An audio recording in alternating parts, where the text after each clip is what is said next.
Sebenarnya ini aksi kita bukan aksi memang menolak masjidnya, karena kan dulu juga sudah 2 kali terjadi ya. Tetapi hal ini masih mau memaksa.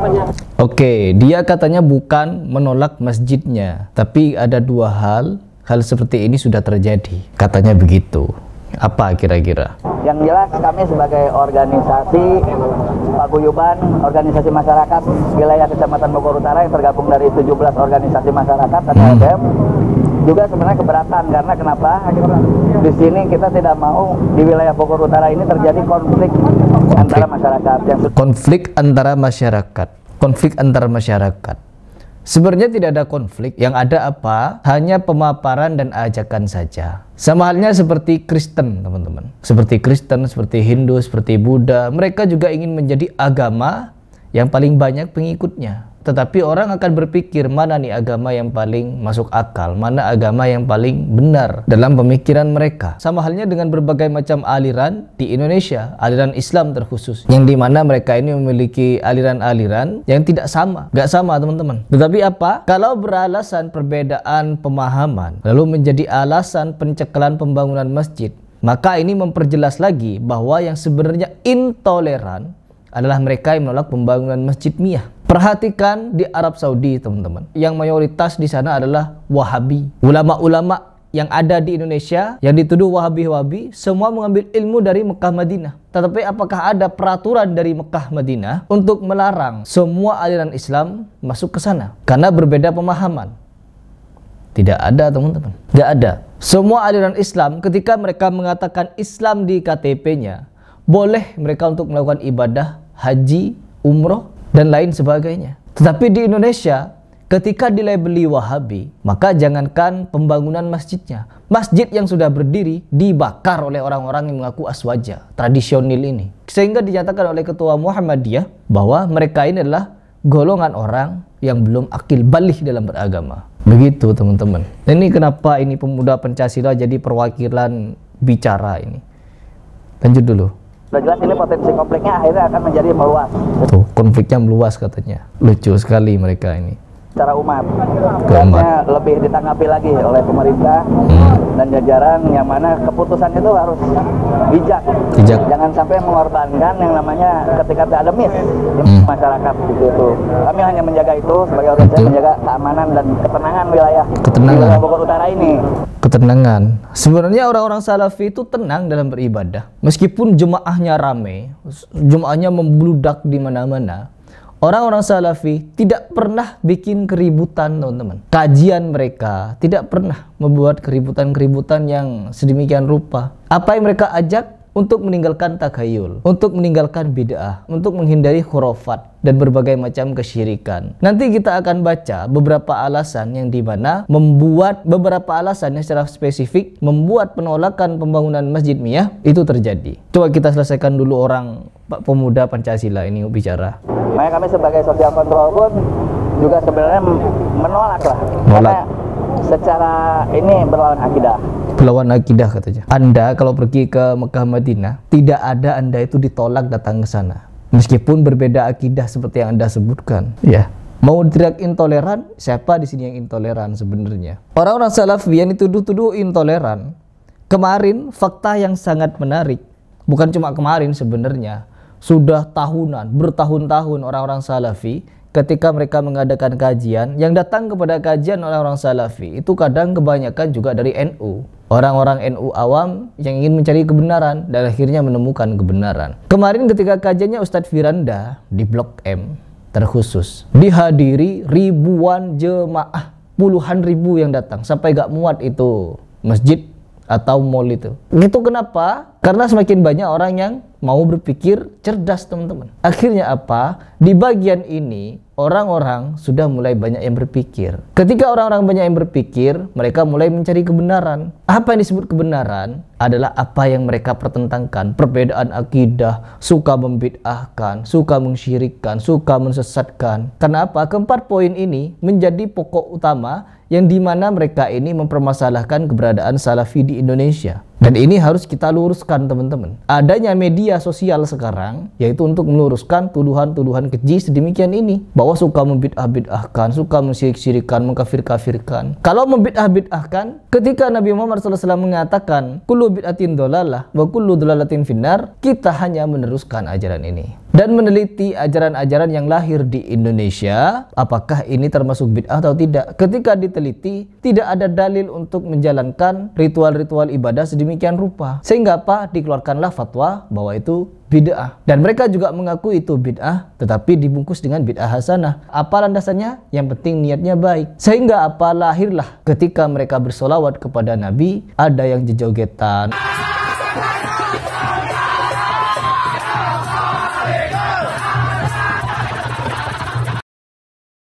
ada yang joget eksotis,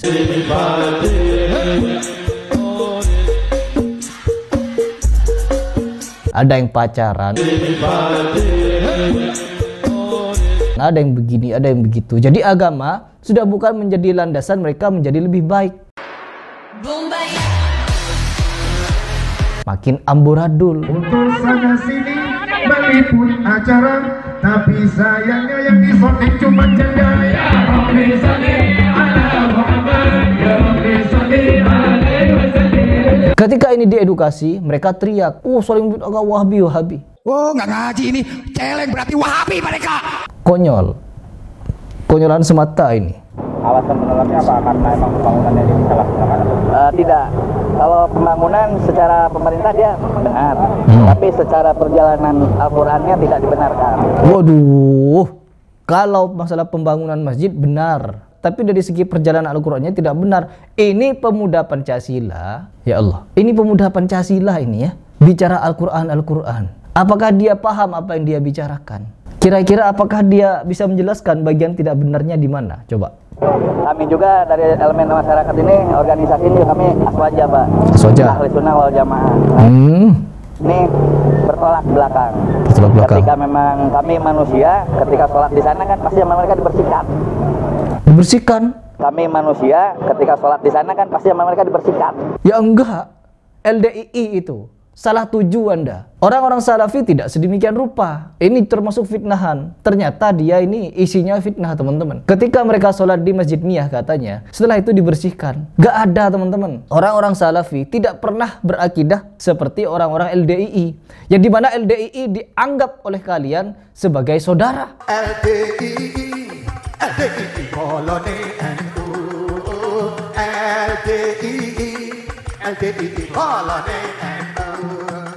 Dan mereka ketika kita sholat di sana, di masjid mereka disapu, dipel kalau perlu. Kenapa? Kita najis. Ya, akidah orang-orang LDII sudah difitnahkan kepada orang-orang Salafi. Konyol, na'udzubillah min dzalik. Dibersihkan katanya. Jangankan mereka, orang-orang awam, bahkan ada anak-anak remaja yang tidak berjilbab datang kepada kegiatan Masjid Miyah ketika mengadakan baksos.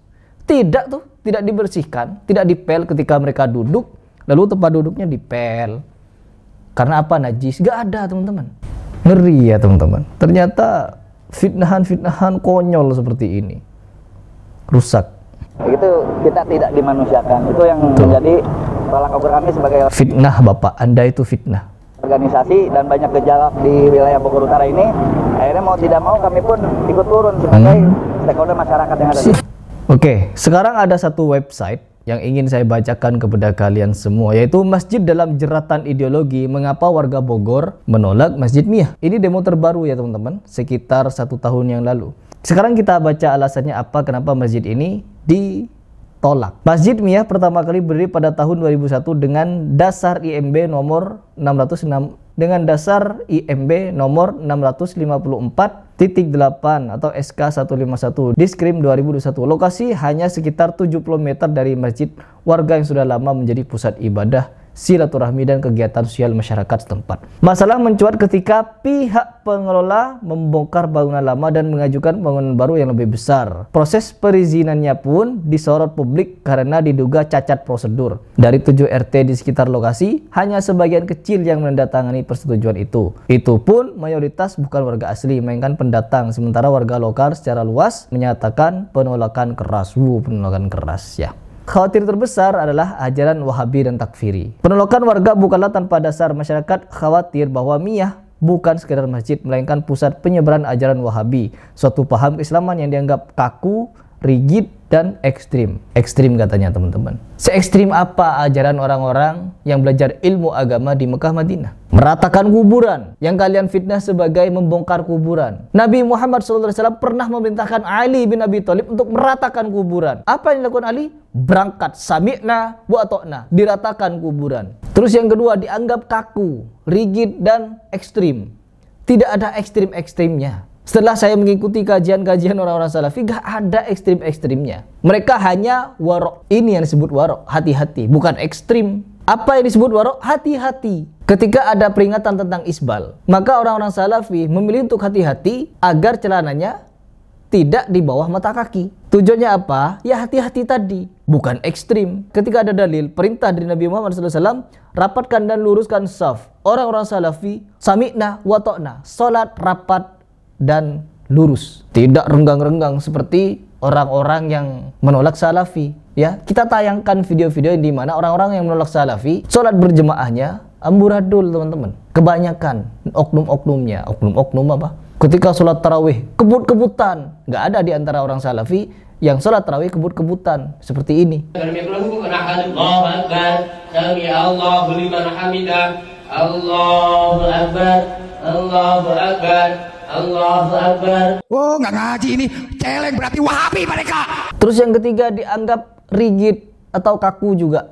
Kaku itu teman-teman, perhatikan, ketika orang hati-hati dianggap kaku, maka itu adalah musibah. Ya, musibah. Ketika ada hadis yang menyatakan kelak di akhir zaman akan ada orang yang menghalalkan khamr, judi, zina, dan musik. Musik ini yang paling banyak di Indonesia. Karena apa? Para penolak dakwah sunnah atau dakwah salafi, mereka rata-rata musik-musikan dan tidak menganggap musik itu suatu yang haram.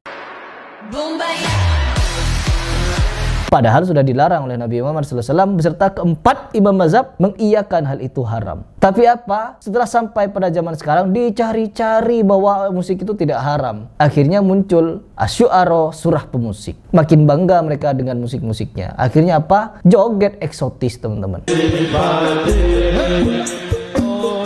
Ketika kiai mereka, gus mereka datang disambut dengan perempuan-perempuan nari-nari diiringi musik.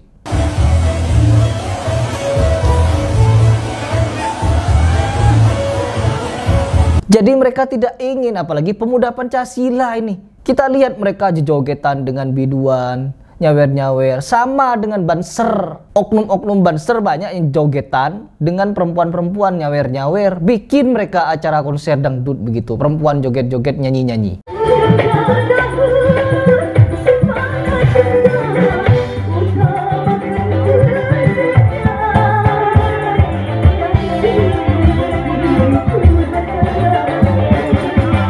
Suara perempuan itu aurat bapak. Suara perempuan itu apalagi nyanyi-nyanyi mendayu-dayu. Aduh, makin parah. Sudah dilarang semua. Ketika musik ini dibenarkan, dilakukan, maka yang terjadi zina akan ada. Zina mata, zina tangan, dan zina lain sebagainya. Zina sudah masuk di situ. Judi, bisa jadi juga ada judi. Apalagi khamr, sudah pasti ini ada.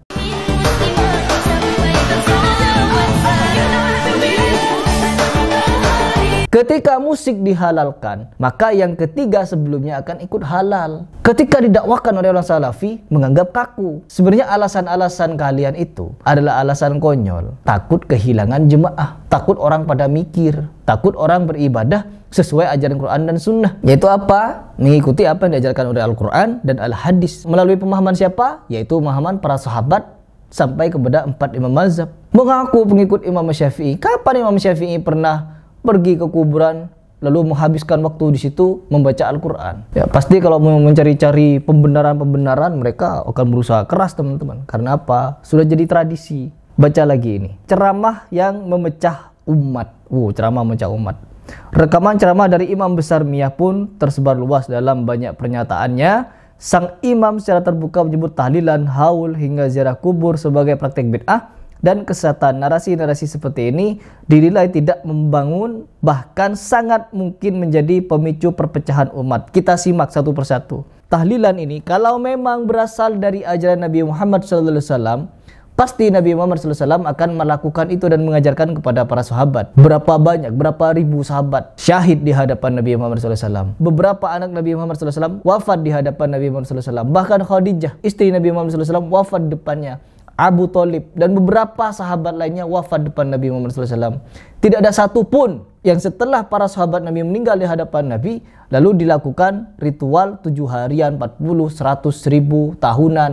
Gak ada, teman-teman. Nabi tidak mengajarkan itu. Tapi kenapa di Indonesia sudah seperti kewajiban ketika ada orang meninggal, ritualnya harus begini, begini, begini. Ini disebut bid'ah karena tidak ada landasannya dalam Al-Quran dan Al-Hadis, dan tidak dicontohkan oleh keempat imam mazhab. Gak perlu bicara sahabat, karena sahabat jelas tidak merayakan itu, tidak melakukan ritual-ritual tahlilan itu. Sehingga apa? Ketika ini diedukasi bahwa hal tersebut adalah bid'ah, mereka menolak keras, teman-teman. Tidak mau diedukasi dan menganggap kita ini menyesat-nyesatkan. Memang sesat ketika tidak ada dalil kita bikin-bikin ibadah baru. Ketika Fatimah meninggal, apakah pernah ditahlilin? Kalian menyebut ketika meninggal, orang kalau tidak ditahlilin seperti mengubur bangkai kucing. Apakah iya Ali bin Abi Thalib menguburkan Fatimah seperti bangkai kucing? Fatimah adalah istri dari Ali bin Abi Thalib yang dicintainya. Tapi kenapa tidak ditahlilin? Ada apa? Hasan Hussein meninggal, kenapa tidak ditahlilin? 1, 3, 7, 40, 100, 1000 tahunan. Gak ada itu. Ketika ini dinyatakan bid'ah, mereka tidak mau, teman-teman. Padahal apa yang mereka lakukan bukan ajaran Nabi, malah ada di ajaran Hindu. Allahul musta'an. Terus yang berikutnya haul. Sama, haul itu tahunan, tahlilan tahunan yang dilakukan oleh mereka. Ada ritual begini, ritual begini, ritual begini, baca ini, baca itu. Ya Allah. Ziarah kubur katanya dilarang sama Salafi. Gak ada, teman-teman. Tidak ada pelarangan ziarah kubur oleh orang-orang Salafi. Ketika mereka ke Mekah Madinah, mereka tidak lupa untuk mampir ke makam Baqi, berziarah. Kenapa? Ziarah kubur sunnah. Siapa yang bilang? Ustadz Yazid Jawas. Makanya kebodohan yang paling bodoh dan kesesatan yang paling sesat orang-orang yang datang berbondong-bondong ke kubur para wali untuk minta di sana.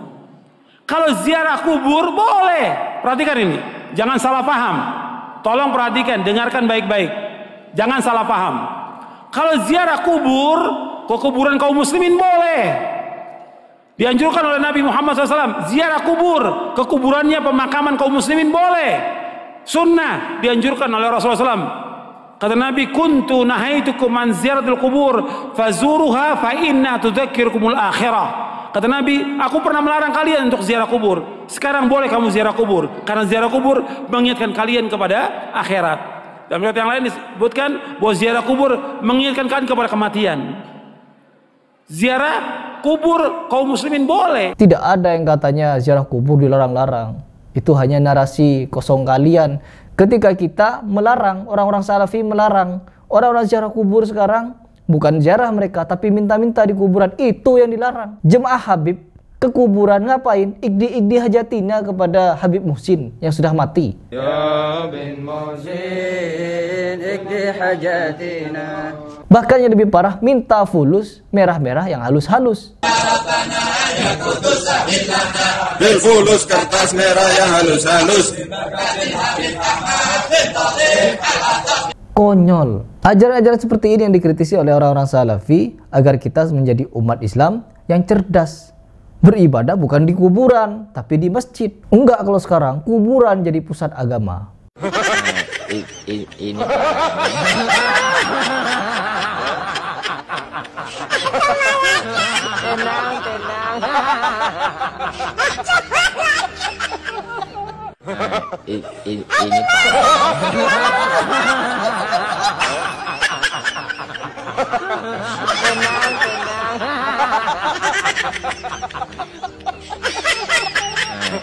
Ini ini parah.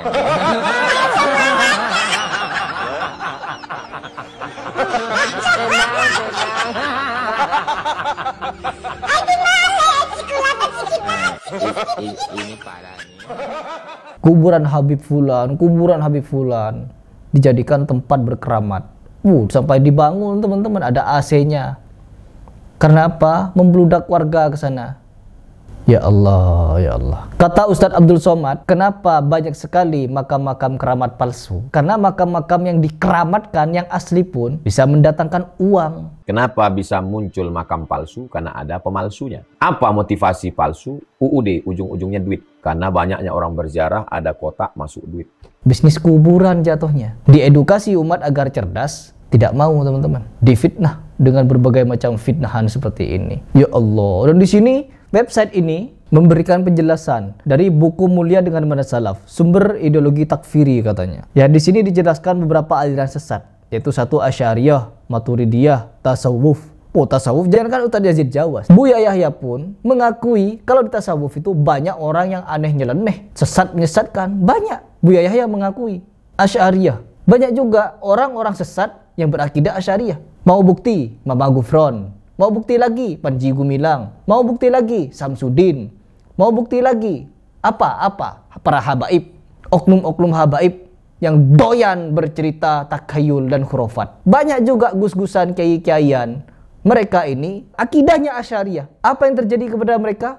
Banyak yang melakukan tindakan asusila pencabulan, kekerasan, ya, memberikan fatwa-fatwa ngawur. Gus-gusan kemarin, bib-bipan kemarin memfatwakan sonhorek itu halal. Boleh. Memang betul. Banyak oknum-oknum dari Asy'ariyah yang ajaran agamanya sesat menyesatkan. Lahir orang-orang majedub, orang-orang gila jadi wali. Terus yang berikutnya, Maturidiyah. Ya, Asy'ariyah Maturidiyah ini satu. Tiga poin ini adalah satu kesatuan. Terus di bawahnya apa lagi? Selain itu berikut daftar 24 golongan lainnya yang dinyatakan sesat oleh beliau. 1. Khawarij, jelas. Wahabi, pengikutnya Abdul Wahhab bin Rustum. Pengikutnya Abdul Wahhab bin Rustum adalah aliran sesat. ISIS, ya, ISIS adalah aliran sesat. Khawarij masuk ke Khawarij, yang dimana ditolak keras oleh orang-orang Salafi. Tapi orang-orang Asy'ariyah, Maturidiyah, tasawuf, seperti para kabib-kabib, FPI, ada mereka yang berbaiat kepada ISIS. Bahkan Habib Riziknya pun tidak mau dipecah belah dengan ISIS. Apa namanya? Kurang bukti apa? Yang ditulis oleh Ustadz Yazid Jawas, ada buktinya. Syiah Rafidhah. Syiah Rafidhah jelas kafir, sesat menyesatkan. Bukan Islam dia. Keempat imam mazhab sepakat, Rafidhah bukan Islam.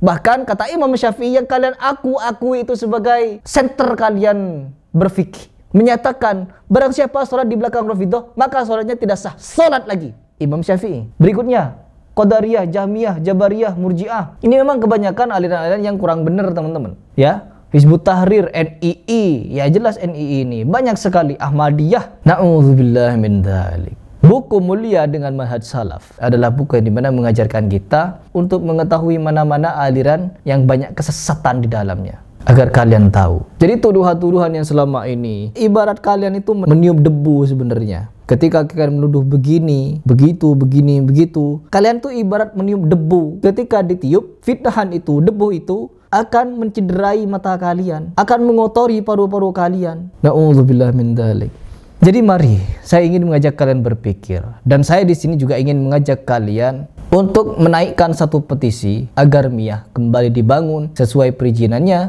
dan kemenangannya di berbagai macam pengadilan. Agar apa? Agar banyak orang tercerahkan. Begitu dari saya. Untuk petisinya silahkan kalian klik di kolom komentar yang saya pin. Dan jangan lupa apabila ada link donasi di situ, kalian skip saja, ya, lewati saja, lalu share kepada teman-teman kalian sebanyak mungkin. Terima kasih.